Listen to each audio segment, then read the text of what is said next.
গ্ৰেপ্তাৰ কৰক। এইদৰে গৰু চোৰক লৈ উত্তাল সমগ্ৰ ৰাজ্য। দিন গলেও মাৰ যোৱা নাই গৰু চোৰৰ প্ৰসংগ। দিনক দিনে বৃদ্ধি পাইছে গৰু চোৰৰ বিৰুদ্ধে প্ৰতিবাদ।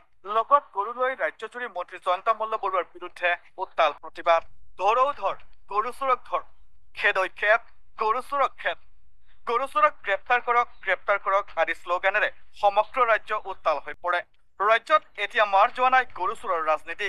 ৰাজ্যজুৰি গৰু চোৰক কেন্দ্ৰ কৰি সৃষ্টি হোৱা ৰাজনৈতিক উত্তেজনাই চৰম পৰ্যায়হে পাইছে। কাৰণ দিনক দিনে বৃদ্ধিহে পাইছে গৰু চোৰ কেন্দ্ৰিক উত্তাল ৰাজনীতি। ৰাজ্যত সৃষ্টি হোৱা গৰু চোৰৰ প্ৰসংগত মন্ত্ৰী জয়ন্ত মল্ল বৰুৱাক ঘেৰি ধৰিছে বিৰোধী দল কংগ্ৰেছে। কংগ্ৰেছ কৰ্মীসকলে মন্ত্ৰী জয়ন্ত মল্ল বৰুৱাৰ লগতে বিজেপি চৰকাৰৰ আৰু দলৰ বিৰুদ্ধে উলিয়াই এই প্ৰতিবাদী সমদল। সোমবাৰে সমগ্ৰ ৰাজ্যজুৰি প্ৰদেশ কংগ্ৰেছে গৰু চোৰৰ বিৰুদ্ধে প্ৰতিবাদী সমদল উলিয়ায়। আগত গৰু লৈ কংগ্ৰেছ কৰ্মীসকলে ৰাজ্যৰ বিভিন্ন প্ৰান্তত গৰু চোৰৰ বিৰুদ্ধে উত্তাল প্ৰতিবাদ সাব্যস্ত কৰে। আগে গৰু লৈ যোৱা কংগ্ৰেছ কৰ্মীসকলে প্ৰতিবাদেৰে ৰাজপথৰ লগতে উত্তাল কৰি তোলে আকাশ বতাহ। প্ৰতিবাদী কংগ্ৰেছ কৰ্মীসকলে ধৰৌ ধৰ গৰু চোৰক ধৰ, খেদৈ খেদ গৰু চোৰক খেদ, গৰু চোৰক গ্ৰেপ্তাৰ কৰক, বিজেপি চৰকাৰ হাই হাই আদি শ্লোগানেৰে কঁপি উঠে আকাশ বতাহ। প্ৰতিবাদকাৰীসকলে কাৰ্যত মন্ত্ৰী জয়ন্ত মল্ল বৰুৱাকে লক্ষ্য কৰি লয়। মন্ত্ৰী জয়ন্ত মল্ল বৰুৱাৰ পত্নী চুলিৰিকা বৰুৱাই 50 লাখ টকাৰ চৰকাৰী অনুদান লাভ কৰা বিষয়টোকো তদন্তৰ দাবী কৰে প্ৰতিবাদকাৰীসকলে। তেওঁলোকে লগতে ৰাজ্যৰ প্ৰকৃত দুগ্ধপামৰ গৰাকী